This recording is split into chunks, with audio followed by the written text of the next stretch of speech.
when I was looking at hundreds and hundreds of properties, in terms of the cycles of how they go up and down and, different peaks and troughs and massive growth periods and stagnant periods, what I've noticed, especially back in around 2018, 2019, 2020, is that particular time of the cycle when properties were buying for 300,000 around that kind of mark, properties, and I bought, tens of properties myself, probably own about 30, 40 in Queensland alone out of my portfolio, but then we bought hundreds and hundreds and hundreds for clients in that particular time. Even prior to that, the properties were selling for, as an example, 300,000 in certain parts. Going through 100 of them, you'd see when they last sold for. So if it was a common trend that ones that had sold in around 2000, as an example, 2010, 2011, 2012, they've sold previously around that $300,000 mark still. So you can kind of see out of, let's say, 100 sales that I was looking at, or 100, transactions that I came across and looked at, and they sold at 300,000 in 2019, and the same property sold for around 300,000, give or take, in,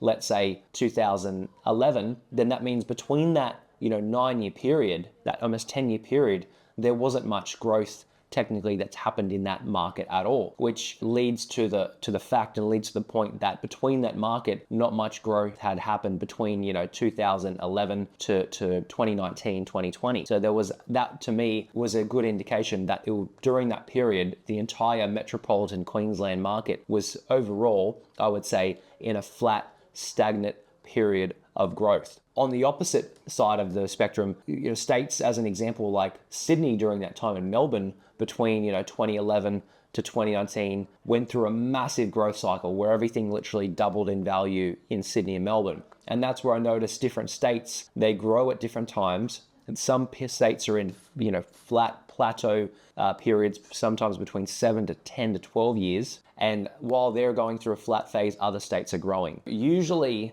if you look back really far, this is only going back one cycle or 1.5 cycles, essentially giving you this example. Basically, over the course of 30 to 40 years, you'd have a market such as Brisbane or Perth or Adelaide or even Sydney, Melbourne, can be slightly different. But after a long period of stagnant, very little growth, during that time, usually the yields are increasing over time, and that's due to different factors such as population growth and supply and demand and interest rates and all different sorts of factors. After 2020, 2019, if you go back and on YouTube look at the videos, and I was saying it was a great time to be buying, especially in Brisbane, literally between 2020 to now, the last 3 years, the Queensland market doubled. And the houses that we were buying for 300, literally doubled in 2.5, 3 years. They went from 300 to 550,000, basically doubling. So whether it was a house or a townhouse or even a unit, literally everything almost in Brisbane, in that metropolitan kind of area, especially the affordability range, almost doubled in value within 3 years. That's one of the very small basic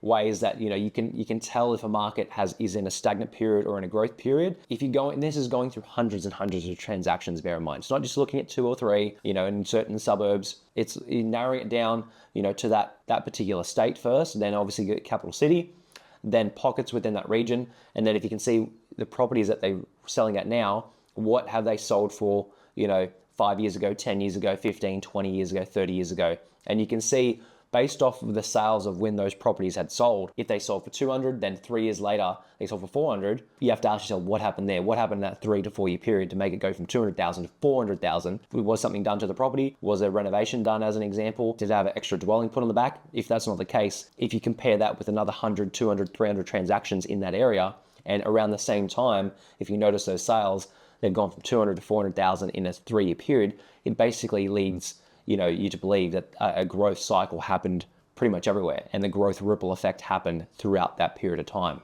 So to me, that's one way, really comparing when they sold, how much they sold for, what were the trends, and going through hundreds and hundreds of those transactions. Hope that's not too in-depth, and hope it can make sense, but thanks so much for watching. See you in the next video.